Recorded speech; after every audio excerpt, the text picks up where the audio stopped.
Salut à tous, c'est Claude de l'Authentique et aujourd'hui on se retrouve pour une recette de pâte au chou-fleur. Sur le papier c'est un peu bizarre mais vous allez voir c'est excellent. Première étape, on va venir préparer notre chou-fleur. On enlève le cœur. Si jamais vous avez projet de faire une soupe ou un bouillon, vous pouvez garder toutes les feuilles et le cœur, ça ira dedans. Comme ça, on jette rien. Une fois qu'on a préparé notre chou-fleur, on va venir simplement tailler les sommités.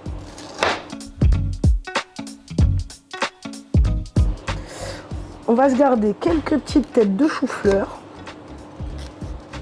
qui vont venir participer à notre dressage tout à l'heure. Hop, on va juste les laisser entières. On va se les mettre dans un petit plat sur le côté.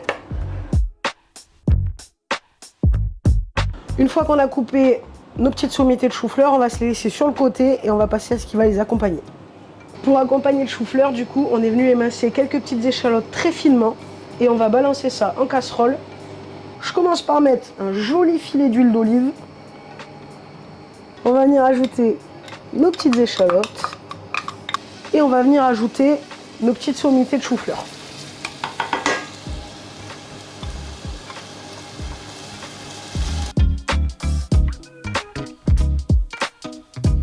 Ok, donc là, on va bien laisser saisir et une fois que ça commence à colorer un petit peu, on va juste venir ajouter un tout petit peu d'eau. Alors, si vous avez les pâtes qui sont en train de cuire à côté, vous pouvez mettre l'eau de cuisson des pâtes, ça fonctionne.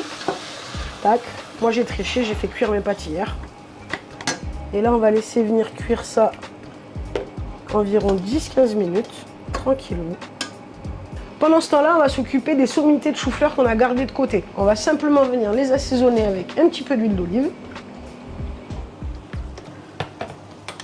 On a préparé un petit mélange curry, ail en poudre et paprika.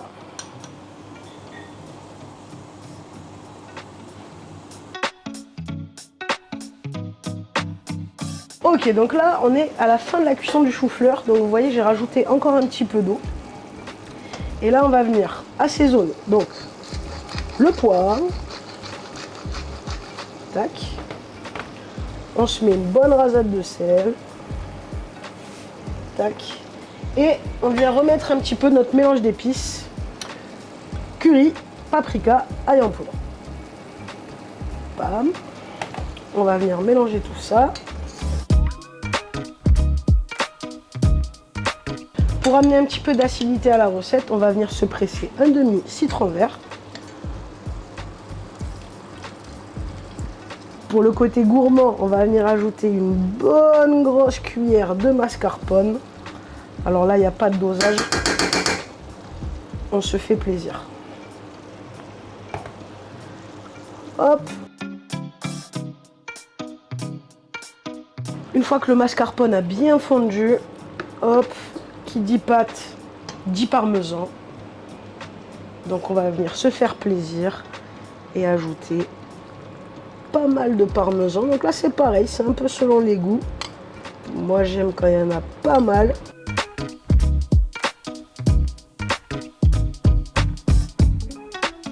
Comme on est très gourmand, on va rajouter un petit peu de lard grillé à l'intérieur. Donc là pareil, c'est une alternative. Si vous êtes végétarien, vous en mettez pas.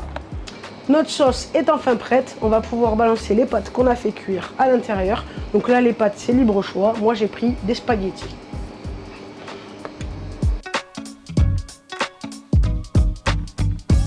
Waouh! Ça donne déjà très très envie.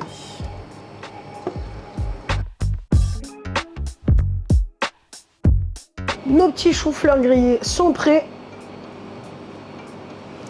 Nos pâtes sont prêtes. On passe au dressage.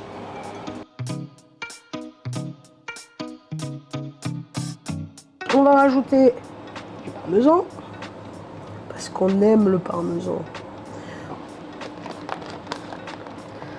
On va venir mettre nos petits lardons grillés. On va venir ajouter nos petits bouts de chou-fleur.